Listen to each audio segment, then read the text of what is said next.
तो क्लास कैसे हैं आप लोग। स्वागत है आपका कैल्विन में और मैं हूं विनीत आपके सामने हाजिर हूं देकर आपका ज्योग्राफी क्लास 10th का one shot resource and development. काफी बेहतरीन चैप्टर है आपकी ज्योग्राफी का फर्स्ट चैप्टर है एज वी नो। ठीक है, इसके अंदर बहुत सारे क्वेश्चंस अच्छे भी जाते हैं, कुछ रेज भी होते हैं। ठीक है, तो क्लास इस सेशन में हम डिस्कस करने वाले हैं हर एक चीज आराम से, प्यार से, मोहब्बत से सारी चीज़ों को समझेंगे, कॉन्सेप्ट को समझेंगे, चाहे वो हो लैंड एरिडेशन, चाहे वो सॉइल्स के टाइप्स, चाहे वो हमारे रिसोर्सेज के। हमें हर एक चीज़ को समझेंगे और जानेंगे।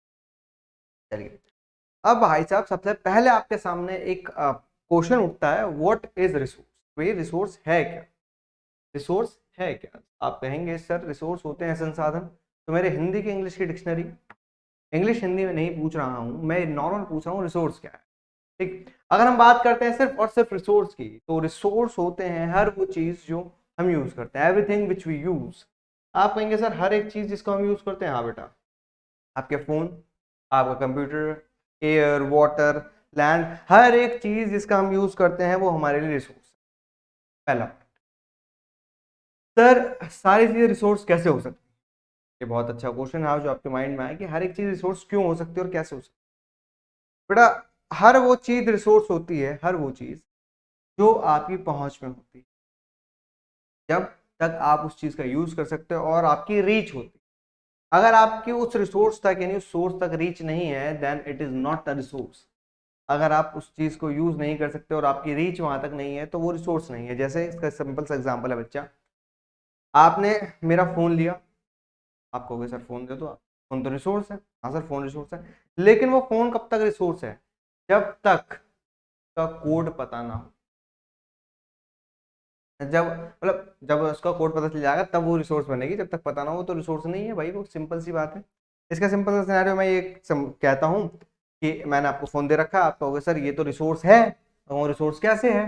आप कहोगे सर इसका यूज कर सकते हैं। मैं कहूँगा करके दिखाओ, आप कहोगे सर लॉक लगाए। तो बेटा जब तक आपको कोड नहीं पता हो क्या वो रिसोर्स है, आप कहेंगे नहीं सर वो रिसोर्स। यानी आपके पास एक रीच होनी चाहिए रिसोर्सेस की, तभी वो सोर्स बनता है कोई भी चीज। जैसे अगर मैं कह दूं कि आपके जमीन के काफी नीचे सोना दबा हुआ है, और आपने कहा सर अरे ऐसी कैसी बात है, सोना तो रिसोर्स है, संसाधन है, हमारे जीवन को सरल बनाएगा। बिल्कुल बनाएगा सर, पैसा मिल जाएगा। तो मैं गड्ढा खोदना चालू करा, लेकिन वो इतनी डेप्थ में है कि आप वहां तक जा नहीं सकते, क्योंकि हम पृथ्वी की एक डेप्थ तक जा सकते हैं। सर वो सोना किसी काम का नहीं है, रिसोर्स नहीं है, यानी अंगूर खट्टे। बेटा सिर्फ वही चीज रिसोर्स होती है जिसकी हमारा हम जिस तक रीच करते हैं, यानी हमारी जो पहुंच है वो है, वहां तक रीच है। ठीक, हमें यूजफुल है हमारे लिए, हमारी लाइफ को इजी बना रही है, हमारी लाइफ को इजी बना रही है। जैसे हमने बहुत सारी चीजें सुनी है, जानी है, देखी हैं। फोन, रेफ्रिजरेटर, कंप्यूटर, ठीक है, लैंड, वाटर, एयर, हर एक चीज रिसोर्स है हमारे लिए, हर एक चीज रिसोर्स है। इवन पत्थर तक रिसोर्स है। आपकी रीच है? हाँ सर है। आप यूज कर सकते हैं? Yes sir we can use it. तो वो रिसोर्स है। क्लियर? टेलीग्राफ देखते हैं। और उनका development, resource everything available in environment, जो हमारे एनवायरमेंट में अवेलेबल है। हमारे एनवायरमेंट यानी हमारे आस पास, आस पास हर जगह अवेलेबल है। हवा अवेलेबल है सर, अवेलेबल है। पानी अवेलेबल है, हाँ सर अवेलेबल। ठीक, पत्थर अवेलेबल है, हाँ सर अवेलेबल है। तो रिसोर्स है which can use to satisfy human needs या अवर नीड्स, जो हमारी नीड्स को सेटिस्फाई करती है। क्या रहा, तुम कह रहे हो सर मार दिया, मैंने कहा क्या हो गया सर? पैसा नहीं है तो मैंने तुम्हें पैसा दे दिया, तो क्या पैसा रिसोर्स है क्या? हाँ सर आपकी नीड पूरी कर रहा है। सर भूख लग रही थी सर, मैंने तुम्हें खाना दे दिया, सोर्स, रिसोर्स। हर एक चीज जो हमारी नीड पूरी कर रहा है वो resource. It should be technologically accessible. मैंने क्या कहा? टेक्नोलॉजिकली एक्सेसिबल हो, एक्सेस हो, आप वहां तक पहुंच पाए, उसको यूज करने को यूज कर पाए। आपके पास वो एक अथॉरिटी हो या फिर वो टेक्नोलॉजी हो जिससे आप उसको यूज कर सकते हैं। आप लैपटॉप या कंप्यूटर तभी यूज कर सकते हैं जब आपको नॉलेज होगी, टेक्नोलॉजी होगी। अगर हमसे कहा जाता है कि आज से अगर 500 साल पहले कहा जाता है कि भाई जमीन के नीचे पेट्रोल निकाल लो, लगता है कैसे, गड्ढा खोदेंगे इतने नीचे जाए क्या? लेकिन अब फिजिबल है क्योंकि टेक्नोलॉजी अवेलेबल है। इकोनॉमिकली फीजिबल यानी भैया हमारे पैसे के अंदर आ जाए। तुमने कहा यार जैसे आईफोन, अपना हाँ सर आईफोन, आईफोन रिसोर्स है, हाँ सर रिसोर्स है, फोन तो है, हाँ सर फोन है, लेकिन मेरे जैसे इकोनॉमिकली फिजिबल आपको भी नहीं सर, गरीब आदमी है यार, कहाँ से खरीदेंगे 1-1.5 लाख का, तो ये इकोनॉमिकली फिजिबल है नहीं। ठीक, समुद्र की एक डेप्थ के अंदर जाकर, मतलब एक डेप्थ तक जाकर मीठा पानी मिलता है, जहाँ तक समझते हैं कि मीठा पानी मिलता है और उसको फिल्ट्रेट करते हैं, तो उसकी जो लागत है, जो उसके अंदर पैसा खर्च होता है, वो बहुत ज़्यादा पैसा खर्च होता है, अराउंड 2-3 लाख से ज़्यादा खर्च होता है। तो क्या ये इकोनॉमिकली फिजिबल आप कहेंगे? क्या फ़ायदा, ऐसे रिसोर्स का क्या फ़ायदा जो इकोनॉमिकली फिजिबल ही ना हो, आपके लिए फिजिबल नहीं है, ठीक है, मतलब आपके पास पैसा नहीं है देने का, तो ऐसा इसका मतलब नहीं है कि किसी और के पास भी नहीं, वो किसी और के लिए रिसोर्स बन जाए। जो तीनों कैटेगरी को सेटिस्फाई करेगा, टेक्नोलॉजिकली एक्सेसिबल है, इकोनॉमिकली फिजिबल और कल्चरली एक्सेप्टेबल है, यानी हमारे समाज के अंदर वो एक्सेप्ट किया जा रहा है, हमारे समाज के अंदर, सोसाइटी के अंदर कोई दिक्कत नहीं हो रही, परेशानी नहीं हो रही। जैसे हम अब हम क्या कर रहे हैं, अब हम कोल पेट्रोल से शिफ्ट हो रहे हैं, क्योंकि हमारा जो कल्चर है, जो हमारी सोसाइटी है, उसको एक्सेप्ट नहीं कर पा रही, क्योंकि प्रॉब्लम जनरेट हो रही है, पॉल्यूशन की प्रॉब्लम जनरेट हो रही है। तो सीधी बात है बच्चा, हम वहां से शिफ्ट हो रहे हैं, हमारी शिफ्टिंग चल रही है वहां से। तो जो शिफ्टिंग है वो क्या है, हम कल्चरली एक्सेप्ट नहीं कर पा रहे अब कोल को या पेट्रोल को, हमें कुछ और रिसोर्स है। तो ये यानी तीनों चीजों को जो वेरीफाई करता है वही क्या है, resource. Only then it can be termed as resource, तभी उसको रिसोर्स कहा जाएगा। जैसे एग्जांपल के तौर पर मिनरल्स, फॉरेस्ट, फॉसिल फ्यूल्स। ठीक, मिनरल्स है हमारे पास, फॉरेस्ट है, फॉसिल फ्यूल्स है। अब आप कहेंगे सर आपने तो फॉसिल फ्यूल्स से शिफ्ट हो रहे हैं। हाँ, क्योंकि हमारे जो कल्चर है, सोसाइटी, अब जाके हमने कहा है कि नहीं यार, फॉसिल फ्यूल को यूज नहीं करेंगे क्योंकि पॉल्यूशन बढ़ रहा है। ठीक है, दुनिया के अंदर हर एक देश जो है फॉसिल फ्यूल से, ठीक है, जा रहा है, यानी नॉन रिन्यूएबल से रिन्यूएबल रिसोर्स की तरफ, यानी एक ग्रीन एनर्जी की तरफ हम जनरेट कर रहे हैं, ताकि हमारे जो एनवायरमेंट है उसको क्षति ना हो, यानी उसको कोई नुकसान ना हो, सब चीजें आराम से चलती रहे। ठीक है, तभी हम एक चीज को रिसोर्स कहते हैं। आई होप आपको रिसोर्स का पूरा एक पॉइंट क्लियर हुआ होगा कि भाई रिसोर्स क्या है। Resource is everything which satisfy our human needs, तो वो सारी चीज़ें जो हमारी नीड्स को सेटिस्फाई करती हैं। सेकंड, टेक्नोलॉजिकल एक्सेसिबल हो, ठीक है, इकोनॉमिकली फिजिबल हो और कल्चरली एक्सेप्टेबल हो, तीनों पॉइंट को वैलिडेट करे। जब वो तीनों पॉइंट को वैलिडेट करता है तब जाके वो चीज़ें सही या गलत में बैठती हैं, वरना उससे पहले नहीं। ये ध्यान रखें। Clear?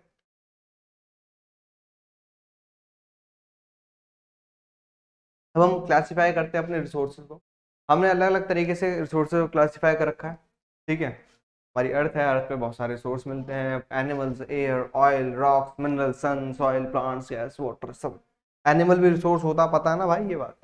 Animals is also resource, क्योंकि आप एक मतलब एक ऐसी साइकिल के अंदर हैं जिसके अंदर हर एक व्यक्ति की इंपॉर्टेंस है। ठीक है, चाहे एनर्जी साइकिल हो, चाहे कोई सी भी साइकिल, सब अपनी अपनी साइकिल के अंदर अपनी अपनी इंपॉर्टेंस रखते हैं। एनिमल्स की इंपॉर्टेंस अलग है, ह्यूमंस की इंपॉर्टेंस अलग है, प्लांट्स की अलग है। ठीक है, सब अपनी अपनी इंपॉर्टेंस रखते हैं, सबके अपने अपने विचार हैं। तो क्लासिफिकेशन ऑफ रिसोर्स समझते हैं। ऑन द बेसिस, ओरिजिन के बेसिस पे हम दो बांटते हैं, बायोटिक और अबायोटिक। ठीक है, बायोटिक और अबायोटिक। एग्जॉस्टिबिलिटी यानी खत्म होने के कगार पे कौन से होते हैं, रिन्यूएबल और नॉन रिन्यूएबल बेसिकली। अगर ऑनरशिप के बेसिस पे देखें तो इंडिविजुअल है हमारे पास, कम्युनिटी है, नेशनल और इंटरनेशनल रिसोर्स। अगर हम स्टेटस और डेवलपमेंट की बात करते हैं तो पोटेंशियल है, डेवलप्ड है, रिजर्व है, इन स्टॉक। ये सारे तरीके से हम बांटते हैं, क्लासिफाई करते हैं रिसोर्स। अब एक एक करके हम सबको पढ़ेंगे। अगर हम बायोटिक और अबायोटिक की बात करते हैं, ठीक है, बायोटिक और अबायोटिक। बायोटिक वो होता है जिनके अंदर लाइफ होती है, बेसिकली क्या होता है, जिसके अंदर लाइफ होती है, जो चल फिर सकते हैं। अगर हम बात करें ट्रीज की, ह्यूमंस की, ये सारे बायोटिक। अबायोटिक जो घूम फिर नहीं सकते, हिलुल नहीं सकते, जैसे क्या हो गया, रॉक्स। जैसे क्या हो गया बच्चा, रॉक्स। क्या तुमने देखा है ऐसे कि ये पत्थर है, ये यहाँ पर एक पत्थर पड़ा, मान लो यहाँ पे एक पत्थर पड़ा है, ठीक ठीक है, वो चल चल के इधर आ गया। हाँ, पेड़ के अंदर मूवमेंट होती है, आप जानते हैं जो ट्रीज होते हैं वो लिविंग ऑर्गेनिज्म। ठीक है, आप सर लिविंग ऑर्गेनिज्म कैसे है, अगर बेटा तुमने साइंस पढ़ी हो तो तुम्हें पता हो, क्योंकि सारे काम कर, सारे काम का मतलब है यहाँ पर, जैसे अगर हम बात करते हैं, एक्सक्रीट करता है, यस सर करता है। क्या वो गम्स या रीजन के फॉर्म में एक्सक्रीट करता है, पहला पॉइंट। ठीक, ग्रोथ करता है, हाँ सर ग्रोथ करता है। ब्रेथ करता है, जी सर ब्रेथ भी करता है। फूड जनरेट करता है सर। फोटोसिंथेसिस भी तो बेटा सारी ह्यूमन क्वालिटीज है कि तुम बढ़ते हो हाँ सर बढ़ते हैं, एक्सरसाइज करते हो हाँ सर रोज सुबह सुबह करते हैं, खाना खाते हो हाँ सर खाते हैं, बनाते हो हाँ सर मम्मी बनाती है खाना।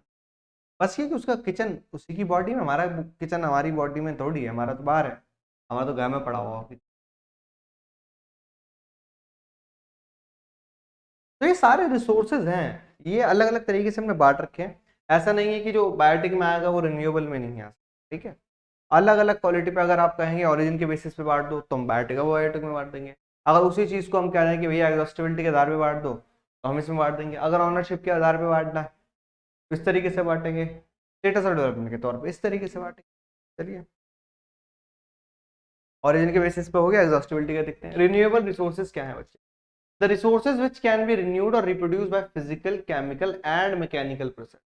वो सारे रिसोर्सेज जिनको फिजिकल भौतिक, केमिकल यानी रसायन, मैकेनिकल यानी हिंदी में नहीं पता भाई, मैकेनिकल यांत्रिक, यांत्रिक यांत्रिक याद आ गया हिंदी वालों, देख लो यांत्रिक, हमारे चक्कर में हिंदी यांत्रिक, यांत्रिक मेरे भाइयों।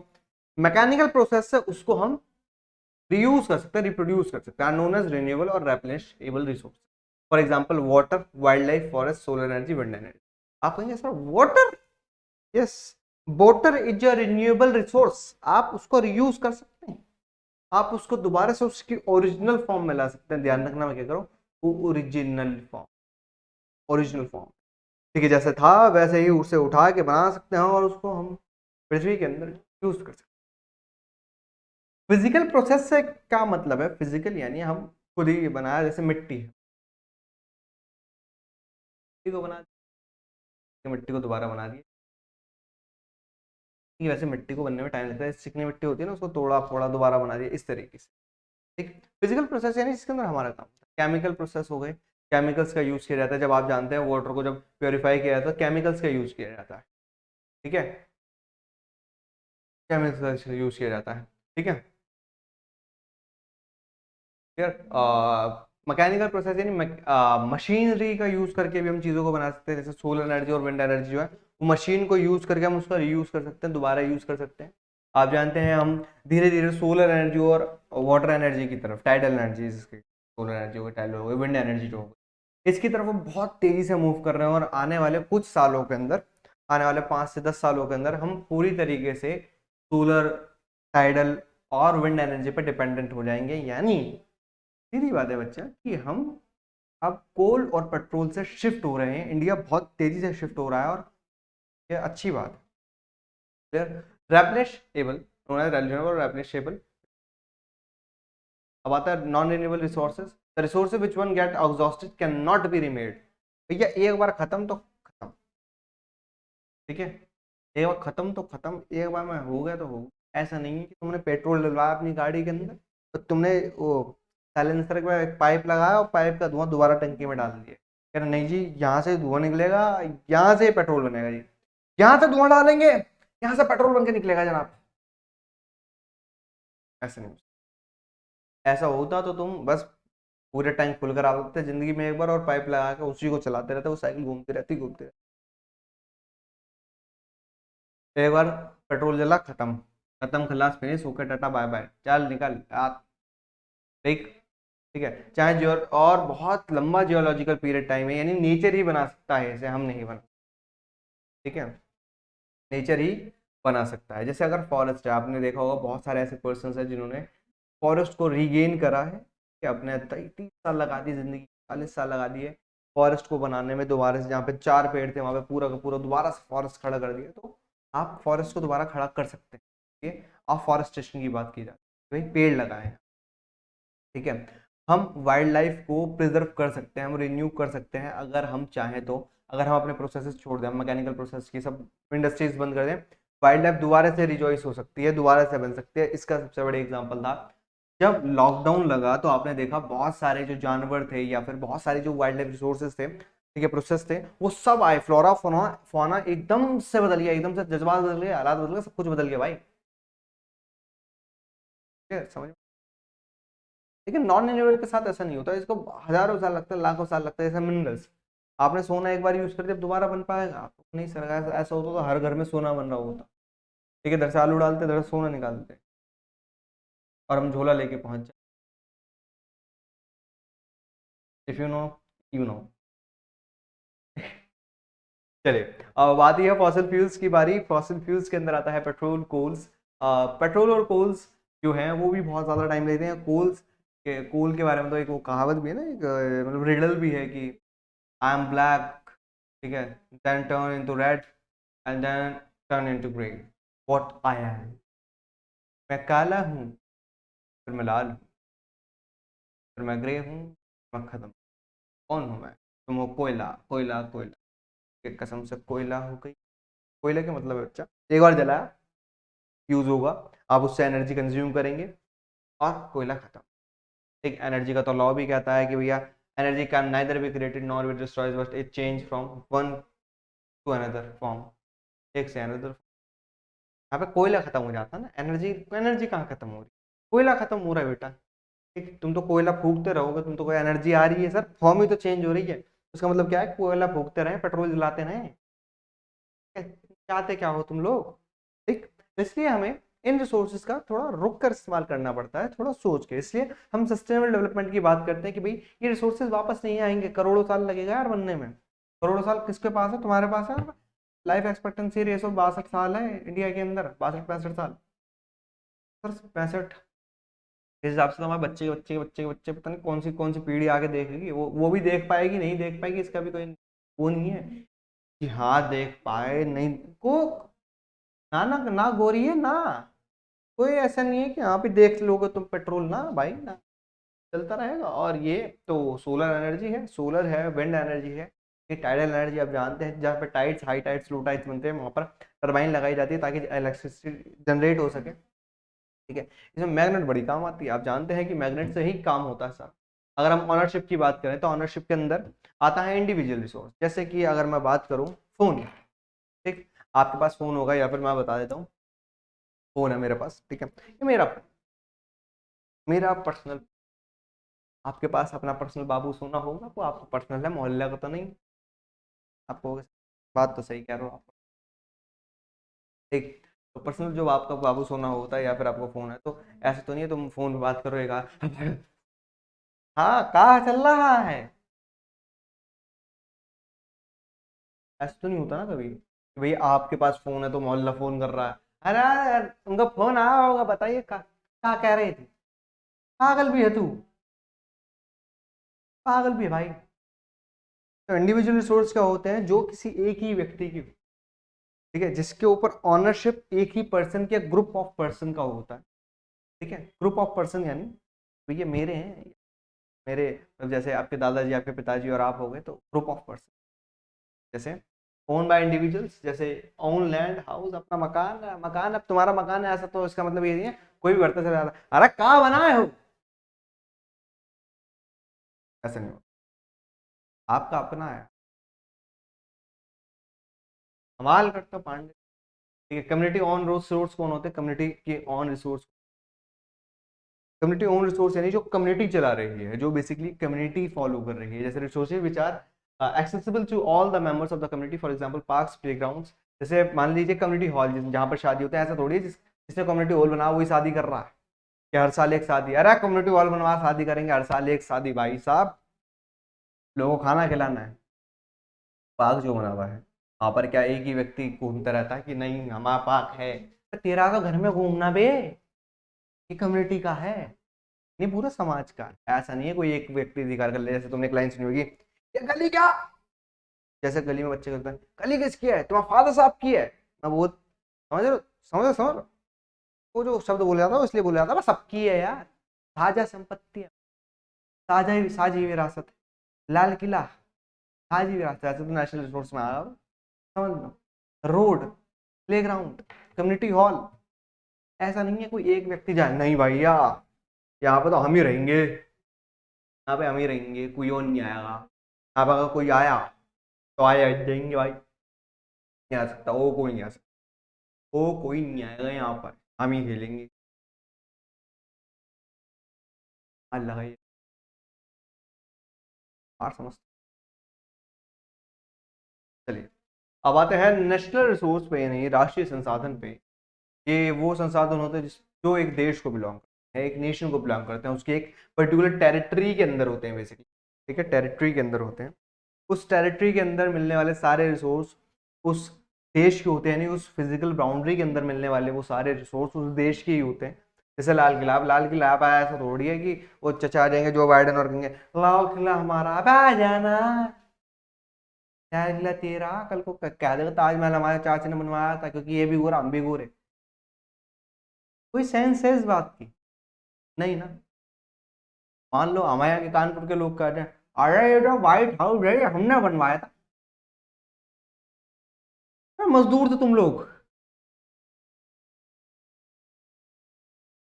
क्या चल रहा है इस देश, मतलब समझ के देखो, प्रैक्टिकल नहीं है कहीं से कहीं तक। तो नेचुरल रिसोर्स होता है जो एक देश की संपत्ति होती है, इसमें पूरे देश का हक होता है। ठीक, जैसे बिहार के अंदर न्यूज थी कि बिहार के अंदर सोना पाया गया, तो वो सोना सिर्फ बिहार, मतलब बिहार राज्य का था, पूरे देश का भाई, प्रदेश यूज कर सकता है। लाल किले के अंदर कोई भी घुस सकता है, बहुत तो ऐसे घुसते ही चले जाते हैं, ठीक है, कुछ तो ऐसे तो जो घुसते ही चलेगा तो पता नहीं, समझ लो, समझ लो, समझ लो। चलिए, इंटरनेशनल रिसोर्स, इंटरनेशनल रिसोर्स होते हैं जो मतलब इंटरनेशनल कम्युनिटी के हैं, किसी पर्टिकुलर कंट्री के नहीं, ठीक है। Sources which can no individual country can utilise, जो कोई भी एक कंट्री यूटिलाइज नहीं कर सकती, ठीक है। एग्जांपल के तौर पे ocean, oceanic waters beyond 200 kilometre, जो ओशंस है वो 200 किलोमीटर के आगे उसको कोई भी यूज कर सकता है। ऐसा नहीं है कि वो जाएंगे चाइना वाले ये हमारा है, ये अबे तेरा है, थोड़े दिनों बाद क्या देगा, सारा देश तेरा, पूरी दुनिया तेरी है, पानी तेरा है। फीलिंग समझ सकते हैं, फीलिंग आप समझ सकते हैं। तो यही यहाँ पर ये सीन है, ठीक? जो इंटरनेशनल रिसोर्स है वो सभी के हैं, मतलब पूरी दुनिया के अंदर जितने भी लोग हैं उनके हैं। जैसे अंटार्कटिका हो गया, आर्कटिक हो गई, यहाँ पर किसी एक पर्टिकुलर पर्सन का अधिकार नहीं है। अगर आप हम कहें, बात करें आउटर स्पेस की, तो ऐसा नहीं है कोई भी कंट्री वहां पे जाके कह देगी नहीं आपका प्लेन यहाँ नहीं उड़ेगा। क्यों नहीं उड़ेगा? आउटर स्पेस है, यहाँ से किसी को कोई दिक्कत नहीं है, यहाँ पर सभी का अधिकार है। चांद पे चले गए, जिस दिन चांद का बंटवारा होगा उस दिन हमारा भी एक हिस्सा उसके चांद में, हम भी लेंगे। ऐसा चांद की जमीन बिक रही है, जिसको लेनी है ले लो, अपने बाबू सोना के नाम पे करा लो कि देखो मैं तुम्हारी सही में चांद ले आया। क्या चल रहा है इस देश, ये चल रहा है। चलो, ऑनरशिप के बेसिस पे हमने चारों पलटे, individual, community, national, international. Individual होता है जिसपे एक पर्सन का अधिकार होता है, कम्युनिटी का मतलब होता है जो समाज पे, पूरे समाज की है। नेशनल यानी एक देश का पर्टिकुलर अधिकार है। इंटरनेशनल रिसोर्स जिस पे पूरी दुनिया का अधिकार है, किसी एक देश का अधिकार नहीं है। जैसे कि oceanic waters beyond 200 kilometre, 200 kilometre से आगे के जो ओशनिक वाटर होते हैं उसके अंदर कोई भी जा सकता है। यहाँ पर इंडिया को फायदा हो जाता है। इंडिया को फायदा कैसे होता है? देखो, इंडिया का जो लोअर पार्ट है, ठीक है, इसके आगे की साइड अगर हम जाएंगे तो आप जानते हैं इंडियन ओशन, इंडियन ओशन की साइड, नीचे की साइड बहुत ज्यादा टाइड्स आते हैं, ठीक। और वो इतने भयंकर टाइड्स होते हैं इधर की साइड, जो टाइड्स होते हैं नीचे, ठीक है, कि जहाज डूब जाते हैं। अब जहाज कोई डूबना नहीं चाहता। अब कौन चाहता है कि हमारे 10 करोड़ का सामान डूब जाए? कोई ना चाहता। तुम चाहते हो? हाँ सर, हम चाहते हैं। क्या तुम कुछ भी चाह सकते, ठीक। तो थोड़ा ऊपर आते हैं, जैसे ही वो ऊपर आते हैं, ऊपर की साइड आते हैं, इंडिया की टेरिटरी के अंदर आ जाते हैं वो। अब इंडिया की टेरिटरी में आ गए, लाओ टैक्स लाओ, हमारी टेरिटरी से गुजरो। तो ये भी एक बेनिफिट है इंडिया का, बहुत तगड़ा बेनिफिट है इंडिया। पैसा हमारे पास, पैसा पैसा इंडिया के पास। चलिए, नेक्स्ट है, on the basis of status and development की बात करते हैं। Status development just like first is potential resource, sources found in a region but are being tapped for use, for example solar energy in Rajasthan, wind energy। भैया sources जो एक reason में पाए जाते हैं और टैप्ड हैं, ठीक है, रीजन के लिए। यानी जैसे अगर मान के देख लीजिए, अगर मैं कहूँ इस बोतल में पानी है, बोतल में पानी है, ये रिसोर्स है, ये पोटेंशियल, हमारे पास पोटेंशियल है, हमारे पास पानी, पानी। हाँ, डेवलप्ड रिसोर्स होता है resource which are known at their quality और क्वांटिटी हैव आल्सो डिटरमाइन, जिनकी क्वालिटी और क्वांटिटी भी डिटरमाइन हो। बोतल में आधा पानी है और मिनरल पानी। पहला पॉइंट बोला मैंने, बोतल में पानी है, ठीक। पोटेंशियल, पोटेंशियल है हमारे पास, पोटेंशियल है भाई साहब, बहुत पोटेंशियल है। इतना पोटेंशियल है, क्या बात कर दी तुम, ठीक है। इसके बाद हमने बोला क्या, इसके बाद हमने बोला भाई साहब कि इसके अंदर आधी बोतल पानी, आधी तो नहीं, आधी से ज्यादा, और मिनरल पानी, तो इसकी क्वालिटी और क्वांटिटी डिसाइड होगी, then it's become developed resource. फिर अब आते हैं तीसरे पे, रिजर्व्स। ठीक है, सबसेट ऑफ स्टॉक, ये स्टॉक का सबसेट होता है बच्चा। Can be use for future need, for example water in the dams, forest resource. वे जिनको यूज कर सकते हैं लेकिन टेक्नोलॉजी नहीं है अभी ये यूज करने। जस्ट एग्जांपल, आपके घर पे चॉकलेट है, पोटेंशियल रिसोर्स, डेयरी मिल्क की चॉकलेट है, ठीक है, और 4 चॉकलेट है, डेवलप्ड रिसोर्स, स्टैंड पे रखी है, कुर्सी नहीं है और तुम्हारी हाइट छोटी है मेरी तरह, तो तुम पहुंच नहीं सकते, और कुर्सी नहीं है, बस कुछ भी नहीं। तो अगर किसी के मन में ये चल रहा है, अरे सर जी लगा लेंगे, बहुत मारूंगा, तुम कह रहा हूँ ना कुछ नहीं तेरे पास, कुछ नहीं है, तो हम यूज नहीं कर सकते। हम कहते हैं यार बाद में यूज कर लेंगे जब वो टेक्नोलॉजी बन जाएगी। ठीक, stock, resources available but not have proper technology to access. Stock हो गए जिसके पास टेक्नोलॉजी नहीं है, ठीक। और रिजर्व, रिजर्व हो गए, टेक्नोलॉजी टेक्नोलॉजी सब है लेकिन उसका यूज नहीं कर पा रहे, उसका यूज नहीं कर पा रहे, यानी रिजर्व और स्टॉक दोनों समझा दिए मैंने। अभी तक हमने कहा सबसेट ऑफ स्टॉक, सबसेट यानी स्टॉक का मतलब क्या होता है, यानी भाई टेक्नोलॉजी नहीं है, you don't have the technology to use it. ठीक, तो स्टॉक है। अगर टेक्नोलॉजी आ गई, सब कुछ है लेकिन हम यूज नहीं कर रहे, तो वो रिजर्व बन जाएगी। तो वो क्या बन जाएगी, रिजर्व बन जाएगी, वो बन जाएगी रिजर्व। ठीक, जैसे इसका मैंने चॉकलेट से एग्जांपल दिया, चॉकलेट है सर पोटेंशियल, डेयरी मिल्क की और 4 चॉकलेट है सर डेवलप, ठीक है, कांड में रखी है, सीडी वीडी कुछ नहीं, तो वो क्या बन गया, स्टॉक। सीडी भी है, सब कुछ है लेकिन हम यूज नहीं कर रहे, हमारा मन नहीं कर रहा खाने का, देन वो रिजर्व, वो क्या है, रिजर्व से, वो क्या है, रिजर्व से। Clear, lack of technical know how to use hydrogen and oxygen as a resource of energy. जैसे अगर हम बात करते हैं कि हमें ये नहीं पता हाइड्रोजन और ऑक्सीजन को किस तरीके से अभी तक यूज करना है, तो वो क्या है, एक तरीके से स्टॉक है। इसका एक और एग्जांपल है, पानी किससे बनता है सर, H2O, हाइड्रोजन और ऑक्सीजन से। अब इसका मतलब थोड़ी है हाइड्रोजन लोगे ऑक्सीजन लोगे और मिला दिया पानी बन गया, पागल भी है क्या बे, ये तेरे को समझ है क्या कह रहा था, ये ऐसा नहीं हो सकता हाइड्रोजन और ऑक्सीजन के मॉलिक्यूल्स मिला मिला के तुम ओलिए की तरह पानी बनाते चल रहे हो। ऐसा होता पता नहीं कितना पानी बना, ठीक है, पता चल रहा नाक से तुम्हारी नदियां बह रही होती, ठीक है, क्यों लेते तुम्हारे फेफड़ों के अंदर पानी चल रहा है, नल के लगे हुए हैं तुम्हारे। आई होप ये चारों क्लियर हो गए होंगे। पोटेंशियल रिसोर्स होते हैं जो एक रीजन में पाए जाते हैं, डेवलप्ड रिसोर्स जिनकी क्वालिटी और क्वांटिटी डिसाइड हो जाती है, ठीक है। स्टॉक वो होते हैं जिसके पास हमारे पास रिसोर्स तो है लेकिन टेक्नोलॉजी नहीं है उनको यूज करने की। रिजर्व्स उस कैटेगरी के अंदर आते हैं, इसके अंदर सब कुछ होता है लेकिन हम यूज नहीं कर रहे। क्लियर, अब आते हैं रिसोर्स एंड डेवलपमेंट की बात करते हैं। Then there is a word that's called sustainable development, that's called sustainable development. Sustainable development जो है, sustainable economic development means that development should take place without damaging the environment. भैया sustainable development का मतलब सीधा सीधा ये है बच्चा, अपने संसाधनों का इस तरीके से यूज करना कि नेक्स्ट जनरेशन भी उसका यूज कर पाए। ठीक, अपने रिसोर्सेज को इस तरीके से यूटिलाइज करें कि नेचर डैमेज ना हो, नेचर बचा रहा है। हमारा मेन पर्पस क्या है डेवलपमेंट, हम डेवलपमेंट चाहते हैं कि भाई हम और इजी लाइफ जिए। डेवलपमेंट का मतलब है इजी लाइफ, में ज़्यादा मेहनत ना करनी पड़े। जैसे आप पहले जानते हैं, पहले हाथ से कपड़े धोए जाते थे, फिर वॉशिंग मशीन, ठीक, कूलर, एसीज, ठीक है, पंखे से हम कूलर पे शिफ्ट हुए, कूलर से हम एसी पे शिफ्ट हुए, एसी से अब पता नहीं कहाँ क्या फ्रीजर के अंदर ही बिठा दिए जाएंगे, 2-3 साल बाद लोग कुछ नहीं कह सकते। ये विधि का विधान है मित्र, कुछ भी हो सकता है, ये भारत है।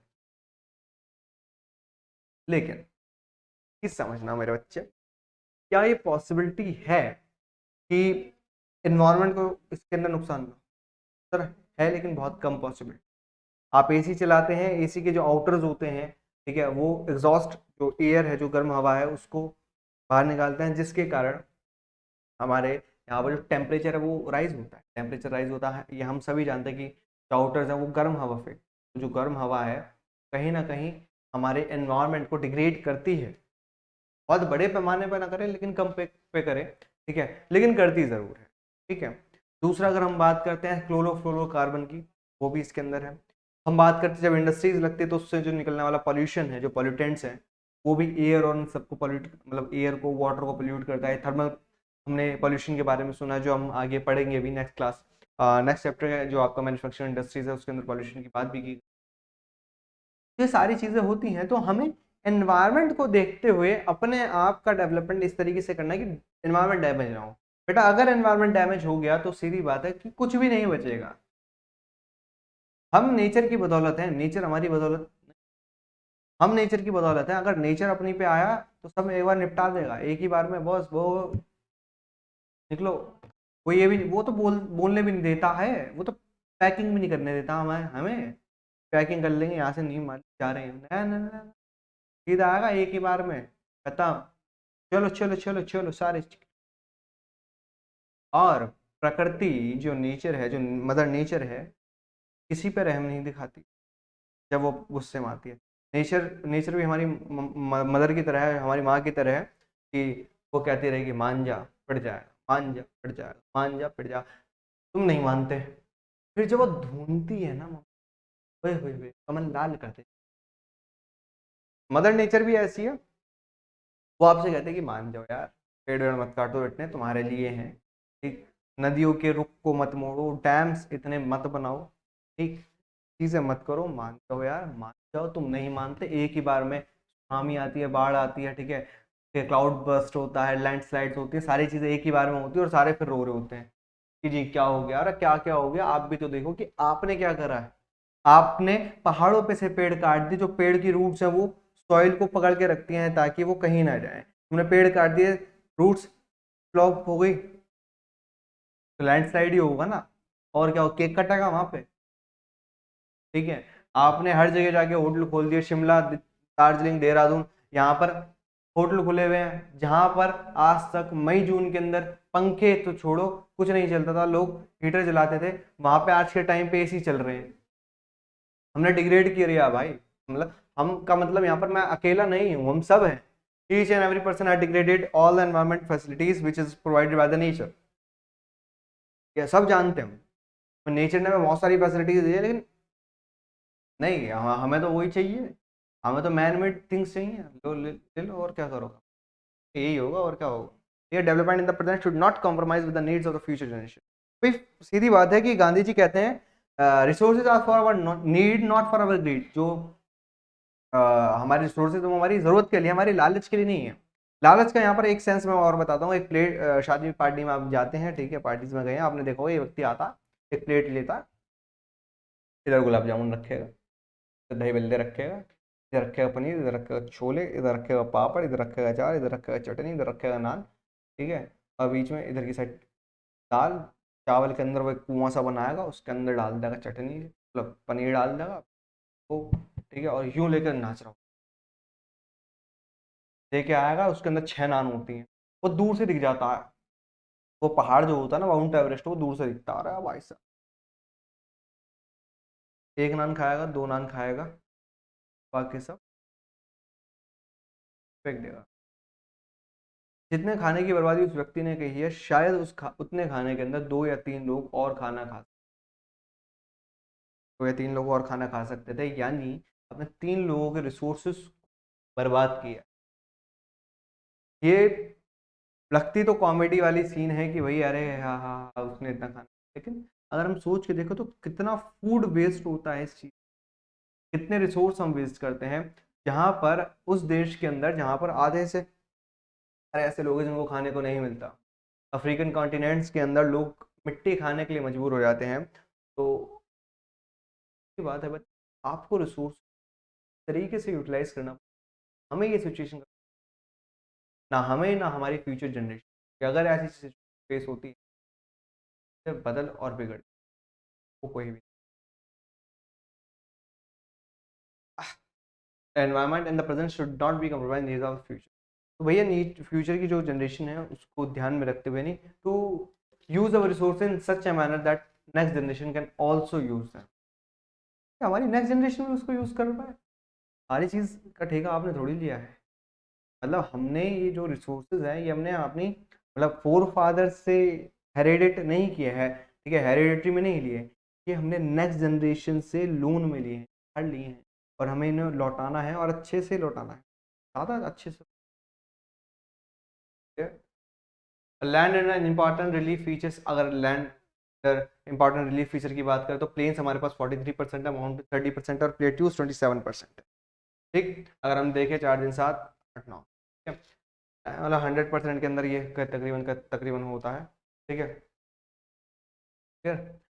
इस तरीके से हमने relief features, important relief feature islands भी हैं, वो सारे हैं, वो इसी के अंदर काउंटिंग के अंदर डाल। अब आता है लैंड डिग्रेडेशन का मतलब कि लैंड डिग्रेडेशन का मतलब है ज़मीन का नष्ट होना।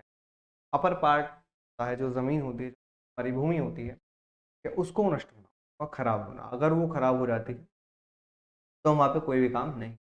जैसे continuous use of land over a long period of time without taking appropriate measure to conserve and manage it leads to land degradation.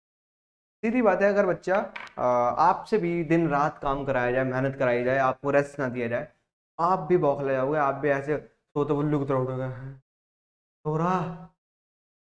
तो एक लैंड जो रिसोर्स है हमारे लिए, जो हमें खाना दे रही है, और उसको भी हम बेतरती तरीके से यूज करते रहे। भैया खेती एक बार, यार आप दोबारा खेती करो, इसको सांस नहीं लेने देनी, अरे आप बहुत उपजाऊ मिट्टी है, अरे लगाते रहो, अरे ये कर, तो जमीन भी खराब हो जाएगी।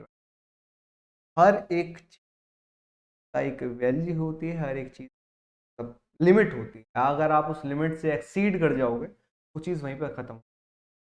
तो हमें ये देखना पड़ता है कि हम किसी चीज़ को एक्सीड ना करें, ज़्यादा एक्सीड ना हो, उसी लेवल में रहें वो सारी चीज़, और कंजर्व करें। लैंड डिग्रेडेशन का सबसे बड़ा मतलब, जैसे हम क्या करते हैं, हम इसका एक और एग्जाम्पल बताता हूँ। ज़मीन के अंदर बहुत गड्ढे खोद दिए जाते हैं, जिससे वो गड्ढे की जो ज़मीन होती है वो किसी काम की नहीं है। वहाँ पर आप खेती नहीं कर सकते, वहाँ पर आप मकान नहीं बना सकते, वहाँ पर आप जंगल नहीं उगा सकते।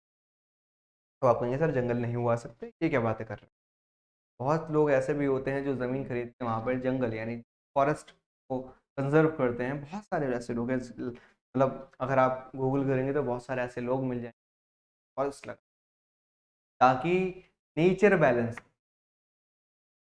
जो कुछ एनवायरमेंटिस्ट होते हैं ना, जो भाषण देते हैं, वैसे फेक एनवायरमेंटिस्ट नहीं है हमारे पास। हमारे पास ऐसे लोग हैं जिन्होंने काम किया है, बर्ड्स के लिए काम किया, बर्ड्स मैन ऑफ, जिन्होंने रिवर्स के लिए काम किया, जो आज पॉन्ड्स को क्लीन कर रहे हैं, जिनके प्लान्स चल रही हैं, जो काम कर रहे हैं, सभी लोग लायक हैं कि उनका एनवायरमेंट क्या है। वो ऐसे नहीं कि भाषण दे रही हैं, हु आर यू, ये नहीं, धक्के ध्यान से। Leads to land degradation, measure to solve problem of land degradation, solve कर सकते। देखिए, हर एक चीज़ का एक सोल्यूशन है, everything has a solution, every problem have a solution. बस फर्क इतना है, आप देखते कैसे हैं। जैसे आप प्रॉब्लम को देखेंगे वैसे, अगर आप प्रॉब्लम को प्रॉब्लम के नज़रिए से देखेंगे तो वो प्रॉब्लम ही लगेगी, और प्रॉब्लम को ये देखेंगे चैलेंज शुरू। लैंड एडिक्शन एक प्रॉब्लम है, एक चैलेंज है, तो एफॉरेस्टेशन सबसे पहले करो भैया, पेड़ लगाओ। Proper management of grazing, grazing क्या होती है, मतलब इसके रीजन क्या है। देखो, जैसे अगर हम बात करते हैं कि सर डिग्रेडेशन का रीजन क्या, सिर्फ गड्ढे खोदना है, नहीं, माइनिंग है। माइनिंग यानी जब हम माइंस के अंदर काम करते हैं तो माइन, इसका सबसे बड़ी प्रॉब्लम ग्रेजिंग। जो जानवर होते हैं, ठीक है, जो गाय बैल बकरी, या फिर आपने देखा होगा उनके जो खुर होते हैं, पैर के जो नीचे वाला पार्ट होता है ना, खुर जो होता है, वो क्या करते हैं, जैसे ही वो आगे निकलते हैं तो वो जो मिट्टी है या फिर लैंड है उसके अंदर गड्ढा सा करते हैं और उस मिट्टी को पीछे डालते हैं।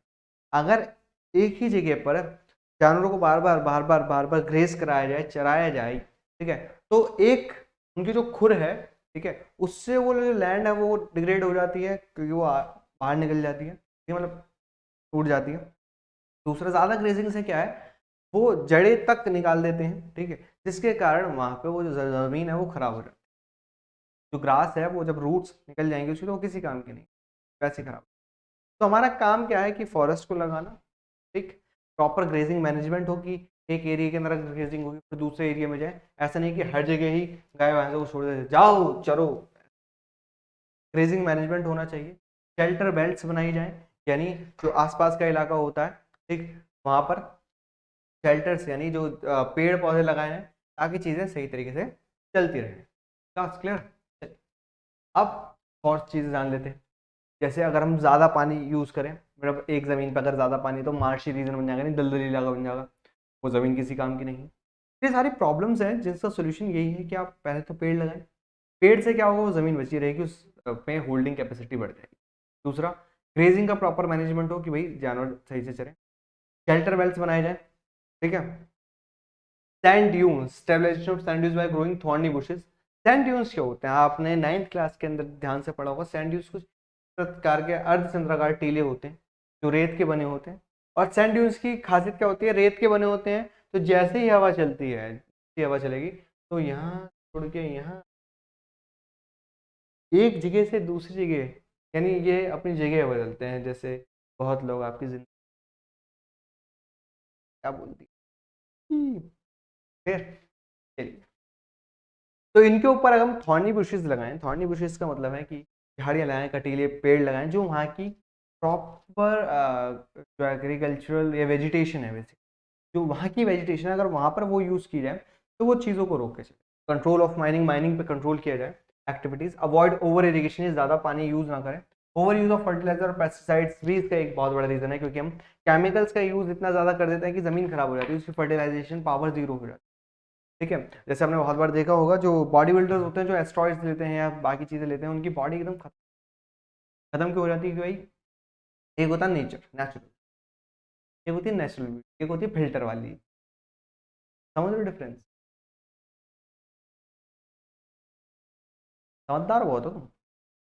चलिए थोड़ा और आगे। अब आता है सॉइल इरोजन का पार्ट, कि सॉइल इरोजन कैसे होता है। सॉइल इरोजन कुछ इस तरीके से होता है बच्चा, ठीक। सॉइल इरोजन का मतलब होता है जो अपर पार्ट ऑफ लेयर है, क्या है बच्चा, upper part of layer, upper part of soil, जो अपर पार्ट ऑफ लेयर होती है लैंड की, सॉइल जो उसका हट जाना, उसका हट जाना, उसका हट जाना। Soil erosion, the denudation of the soil cover and subsequent washing down is soil erosion. Subsequent washing down है वो soil erosion कहलाता है, यानी अपर पार्ट का जैसे ही जो soil cover होता है उसका हट जाना ही soil erosion है। जैसे अगर आप देख सकते हो, ये जो अपर पार्ट है जैसे ही हट गया, ठीक है, ये soil erosion है। ये बेसिकली गली erosion के अंदर आता है, गली erosion का एक पार्ट है।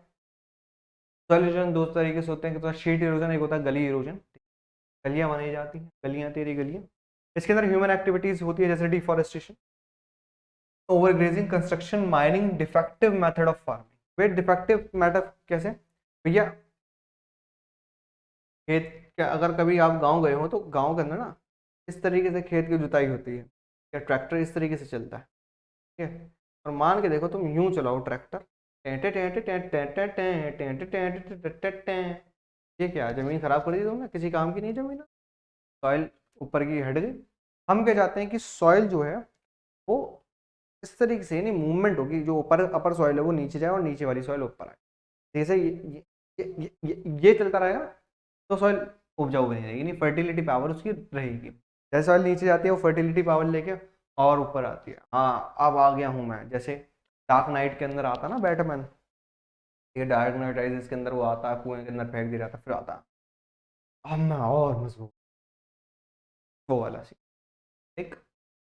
और नेचुरल फोर्सेज जैसे विंड, ग्लेशियर, वाटर फ्लो, ये भी लैंड इरोजन के अंदर एक रीजन बनते हैं।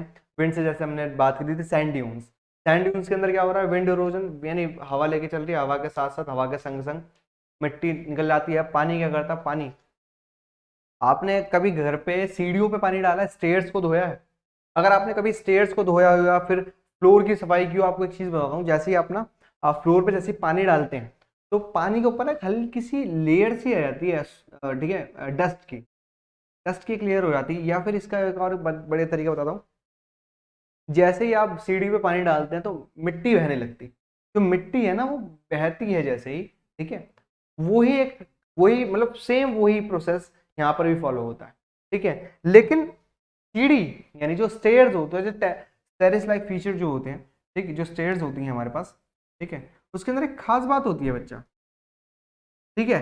अगर हम स्टेयर्स पे यहाँ पर पानी डाल रहे हैं तो मिट्टी यहाँ पर रुक जाती है, यहाँ पर डिपॉजिट हो जाती है और पानी आगे निकल जाता है, और पानी जैसे आगे निकलता है फिर यहाँ की मिट्टी यहाँ डिपॉजिट हो जाती है, फिर आगे जाएगा फिर यहाँ की मिट्टी यहाँ डिपॉजिट हो जाएगी, फिर ऐसे ही चलता रहता है।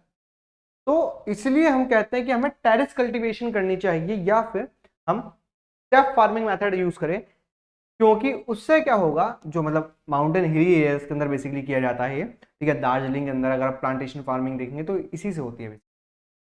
क्यों किया जाता है, ताकि एक तो इसमें पानी कम लगता है, एक तो पानी कम लगता है, आप जानते हैं कि आपने पहली सीढ़ी पानी डाला तो 5वीं 6वीं सीढ़ी या 7वीं सीढ़ी तक पहुंच जाता है पानी, ठीक है, 4वीं 5वीं तक तो नॉर्मल पहुंच जाता है। जैसे ही वो पानी पहुंचेगा, जो सॉइल होगी वो एक तरफ जगह डिपॉजिट हो जाएगी, जैसे भी डिपोजिशन ऑफ सॉइल होगा वो चीजें आराम से चल सकती हैं। आपके पास सॉइल इरोजन ज्यादा बेहतरीन तरीके से, मतलब सॉइल का जो डिस्ट्रॉय है, जो सॉइल डिस्ट्रॉय होती है वो ज्यादा नहीं हो पाएगी। क्लियर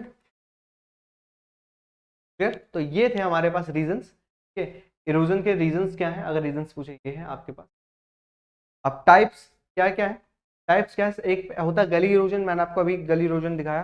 शीट इरोजन, जैसे शीट इरोजन का बड़े एग्जांपल मैंने आपको दिया था कि जैसे ही आप फ्लोर पे पानी डालते हैं तो फ्लोर के साथ जो पानी के साथ ऊपर जो डस्ट बहती है वो एक जगह चली जाती है और वो पूरी की पूरी हट जाती है, उसी चीज को हम शीट इरोजन कहते हैं। Gully erosion, the running water cuts through the clay soils and makes deep channels known as gully. जैसे अगर हम बात करें, ठीक, इस तरीके से ये जो है ये गली के रूप में बन जाती है, ठीक, यहाँ से पानी बहाया, ठीक है, पानी बह बह के क्या बन गया है, गली बन गई, ठीक है। इसको ये लैंड बैड बना देते हैं, यानी उत्खात भूमि जिसे कहते हैं। ये उत्खात भूमि यानी किसी काम की नहीं है, अगर आप पीछे की स्लाइड देंगे तो उसके अंदर मिट्टी किस काम की, किसी नहीं। तो चंबल बेसिन, जो चंबल की घाटी है, वो इसका एक सबसे बढ़िया एग्जाम्पल है, जिसे रेवेनीज भी कहा जाता है। शीट इरोजन जब टॉप मोस्ट सॉइल होती है, जो टॉप लेयर होती है वो वॉश अवे यानी बह जाती है, तो वो क्या होती है, शीट इरोजन। अगर हम मैथड्स की बात करते हैं सॉइल इरोजन कैसे बचाया जाता है, हिली एरियाज में, बेसिकली हिली एरियाज में ploughing along the contour lines, तो एक कॉन्टूर लाइंस यानी कॉन्टूर प्लफिंग करी जाए, किस तरीके से प्लफ किया जाए, ठीक है। टेरेस कल्टीवेशन जो आपको अभी बताया था मैंने, यानी टेरेस की साइड इस तरीके से टेरेस कल्टीवेशन हो, ठीक। Strip farming and shelter belts, shelter belts लगाई जाए, यानी जो आपके खेत के आसपास यानी पेड़ पौधे उगाए जाए, एक पूरी शेल्टर बनाई जाए, मतलब शेल्टर बेल्ट्स बनाई जाए, ठीक है, पेड़ों को, तब जाके वो चीजें बच सकती, ठीक है। अब चलते हैं हमारे पास सॉइल और उसके टाइप्स के बारे में। इंपॉर्टेंट क्वेश्चन आता है और सबसे पहले ही क्वेश्चन जो सबसे इंपॉर्टेंट बनेगा, व्हाट इज एलुवियल सॉइल, या फिर differentiate between alluvial and black soil. What is alluvial soil या फिर डिफरेंशिएट बिटवीन एलुवियल और ब्लैक सॉइल, जो हम आगे पढ़ेंगे सॉइल करके। जो एलुवियल सॉइल है वो पूरे नेशन में सबसे ज्यादा पाई जाती है। इंडिया के अंदर मैक्सिमम जो सॉइल है वो 45% के अराउंड पाई जाती है इंडिया के अंदर एलुवियल सॉइल, ठीक। तो एलुवियल सॉइल की खास बात क्या है, ये सबसे ज्यादा फर्टाइल होती है, बच्चा सबसे ज्यादा ये फर्टाइल होती है, सबसे ज्यादा फर्टाइल है। Entire northern plains are made of alluvial soil, पूरा उत्तर का मैदान यानी जो हमारा यूपी, बिहार, बंगाल, ठीक है, हरियाणा, ये वाली जो पूरी बेल्ट है ये एलुवियल सॉइल से बनी हुई है, इसलिए यहाँ पर सबसे ज्यादा खेती होती है। पंजाब को थोड़ा सा इलाका ले लेते हैं हम, ठीक है। Also find in the eastern coastal, east coast के प्लेन में भी यही पाई जाती है, ठीक है। महानदी के डेल्टा में, गोदावरी के, कृष्णा के। ऐसा क्या है कि ये डेल्टा या नदियों के पास पाई जाती है। इस सॉइल की एक खास बात बताता हूं मैं आपको, ये जो सॉइल है ये बेसिकली बेटा रिवर के साथ जो डिपॉजिट सेडिमेंट्स आते हैं ये उनसे बनती है। रिवर अपने साथ अपनी जवानी के दिनों में, यानी जवानी का दिन मतलब जब वो यंग एज में होती है, रिवर यंग एज में होती है, क्योंकि आप अगर 11th के अंदर आप पढ़ेंगे ज्योग्राफी 11th 12th के अंदर, तो आपको पता चलेगा जो रिवर है उसको ह्यूमन लाइफ के अकॉर्डिंग हम बाइफिकेट कर सकते हैं। जब वो यंग होती है तो जैसे हम यंग होते हैं, हमारे अंदर होता है कि भाई हम सारे काम कर देंगे, हमारे अंदर मतलब एक स्टैमिना होता है, एक जुनून होता है, ऐसे ही रिवर के साथ होता है। रिवर जब यंग एज में होती है तो उसका जो बहाव होता है, जो उसका फ्लो होता है वो बहुत तेज होता है, और उसका सामने जो भी आता है वो तो लेके चली जाती है कि चल मैं तुझे घुमा के लूँ, फिर वो चाहे कितना ही बड़ा पत्थर क्यों, उसको घुमा के ले आती है। और इतना बड़ा पत्थर होता है एंड में आते आते इतना समझता है, ठीक है। इस कारण जो सेंडिमेंट्स होते हैं ये यहाँ पे आके डिपॉजिट कर देती है सॉइल। जस्ट लाइक अगर आपसे मैंने कहा कि आपको मैंने एक बैग दे रखा है जिसके अंदर 20 सीटें हैं, बस तो उठा नहीं पाओगे, मान लो 20 सीटें दी हैं और मैंने कहा कि आपको अपने घर तक जाना है, कोचिंग से आपको अपने घर तक जाना है, बट आपको सर बैग तो भारी है। मैंने कहा कि जहां जहां आपको लगे ना कि ईंट अब ये उठा नहीं सकता, तो आप वहां पे ईंट फेंकते जाओ। आपने पहले 2 मिनट चले, फिर ईंट फेंकी, फिर एट द एंड पहुंचते पहुंचते कुछ ही चीज। अब क्या ये पॉसिबिलिटी है, ठीक है, क्या ये पॉसिबल है कि जहां पर आपने ईंट फेंकी वहां पर कोई और ईंट ना फेंके, मतलब वहां पर दोबारा ईंट नहीं फेंकी जा सकती, नहीं हो सकता। कोई और जाएगा तो अगर उसको वहां लगती तो वहां फेंक देगा, वरना उसके आगे तो पूरा एरिया कवर कर लेती है। और रिवर भी ऐसी ही करती है, वो जब अपने डिपॉजिट होती है वो साइड्स में निकालती रहती है और वो चीज़ वहाँ पे डिपॉजिट होती रहती है और डिपॉजिट होते होते हमारे पास एल्यूवियल सॉइल बन जाती है। क्लियर, जिसको हिंदी में जलोढ़ मृदा भी कहा जाता है। इसलिए इनके डेल्टास के इलाके में बहुत ज़्यादा मिलती है। फर्टाइल सॉइल है सबसे ज़्यादा, therefore fit for agriculture purpose, ये एग्रीकल्चर पर्पस के लिए बहुत ज़्यादा फिट है। Regions of alluvial soil are intensively cultivated and densely populated. यहाँ पर सबसे ज़्यादा पॉपुलेशन मिलती है, क्यों? क्योंकि सर हमने एक चीज़ देखी है कि जितनी भी सभ्यताएं होती हैं वो नदी किनारे लगती हैं। एक तो नदी का किनारा है पहला, दूसरा फर्टाइल सॉइल है, यहाँ पे खेती हो सकती है। तो एक खेती हो रही है, पानी मिल रहा है, खाना मिल रहा है, और क्या चाहिए एक मनुष्य के जीवन के अंदर? खाने पानी के और क्या चाहिए? आप कहते हो सर नहीं, 2 वक्त पनीर मिल जाए। इसके अंदर पोटैश, फॉस्फोरिक एसिड और लाइम मिलता है, which are ideal for the growth of the sugar cane. Sugar cane, paddy, wheat और दूसरे सीरियल और पल्सेस के लिए बहुत बेस्ट है, एकदम चकाचक बेस्ट चीज कुछ नहीं। इसलिए आपने देखा होगा जो गेहूं, चावल, धान की खेती है, जो कहते हैं शुगर केन के अंदर यूपी सबसे बेस्ट है। ठीक है, और मैंने आपको बताया था शुगर केन यानी यूपी, बिहार, वेस्ट बंगाल, हरियाणा और पंजाब के आदि हिस्से की जो बेल्ट है वो उसी से बनी हुई है। ठीक है, चलिए ये पॉइंट्स हो गए हमारे पास सारे क्लियर। नेक्स्ट पे चलते हैं। नेक्स्ट है ब्लैक सॉइल, काली मिट्टी। देखो ब्लैक स्लाइड है, ब्लैक सॉइल है, तो ध्यान से देख लेना। ठीक है, काली मिट्टी है। काली मिट्टी की बहुत खास बात कि काले रंग की होती है। वाह वाह सर, क्या बात कर दी आपने, बहुत बड़े बढ़िया पॉइंट लिखा हुआ तुम्हारी एनसीईआरटी में लिखा हुआ कि ब्लैक कलर की होती है। कलर से थोड़ी लेके आ रहा हूँ point. Black soil black colour की होती है, इसको रेगर सॉइल भी कहते हैं, इसको रेगर सॉइल भी कहते हैं। ठीक, इसके अंदर कपास की खेती होती है, कॉटन की। इसकी होती है कॉटन की। इसकी एक बहुत अच्छी खास बात है, ठीक है, ये बहुत अच्छी खास बात है कि जब ये सूखी होती है, जब इसके अंदर पानी नहीं होता, तो इसके अंदर दरार पड़ी होती है, ये दरारें होती हैं, दरारे दरारे दरारे दरारे, तो दरारें होती हैं। तो उसके अंदर भैंस या फिर जानवरों का खुर अगर अटक जाए तो उसके अंदर बहुत प्रॉब्लम हो जाती है, और बहुत बार देखा गया कि उसके अंदर वो ट्रैप की तरह यूज होती है। ठीक, दूसरा, लेकिन अगर ये इसकी गीली हो जाए तो चिपचिपी हो जाती है। इसकी भी अलग नखरे हैं, मतलब गीली होगी तो चिपचिपी हो जाएगी, सूखी होगी तो दरार पड़ जाएगी। ना तब काम कर सकते हैं ना तब कर सकते हैं। तो कब सर खेती कब करें? तो बेटा इसके अंदर खेती तब होती है जब पहली बारिश आती है, पहली बारिश की तरह वो, ठीक है, तो याद नहीं आ रहा है लेकिन समझ जाओ। पहली बारिश जब आई, पहली बारिश के बाद यहाँ पे खेती होती है। ठीक है, इसके अंदर मतलब खेत की जुताई हो जाती है और बीज बो दिए जाते हैं। ठीक है, उसके बाद इसको छोड़ दिया, और ये प्लेटूज में पाई जाती है, महाराष्ट्र, सौराष्ट्र, मालवा, मध्य प्रदेश, छत्तीसगढ़ के साथ, और गोदावरी और कृष्णा वैलीज में।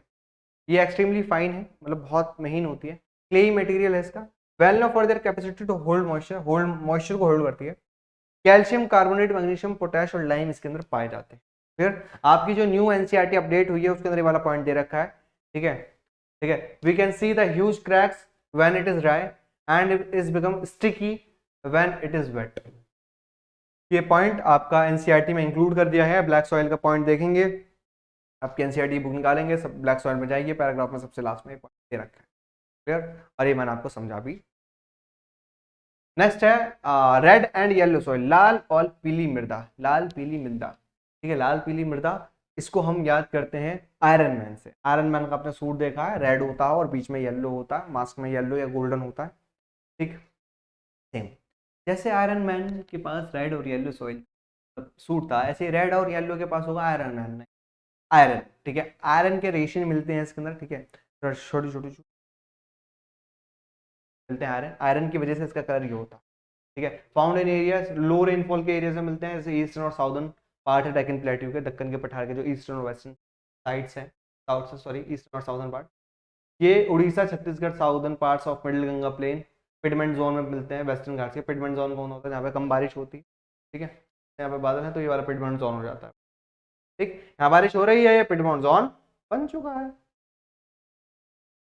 डेवलप आ रेडिश कलर, ये रेडिश कलर डेवलप करता है due to the diffusion of iron crystalline and metamorphic rock. ठीक है, रेडिश कलर के अंदर होती है क्योंकि इसके अंदर क्रिस्टलाइन फॉर्म के अंदर होता है क्या?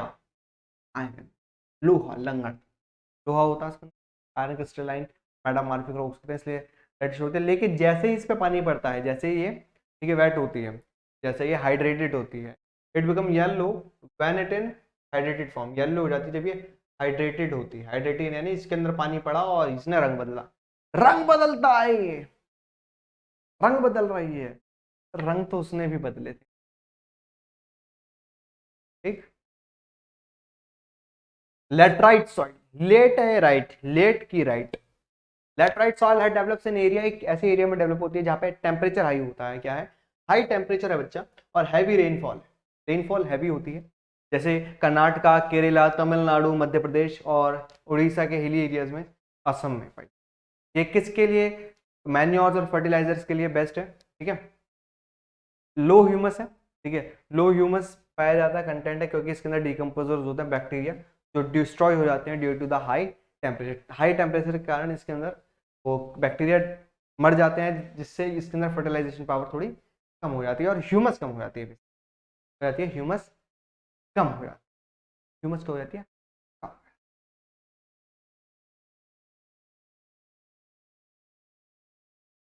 फिर आते हैं हमारे पास एरिड सॉइल। एरिड सॉइल यानी जो भैया रेगिस्तान में जो मिट्टी पाई जाती है, रेगिस्तान की जो मृदा है उसको एरिड सॉइल कहते हैं।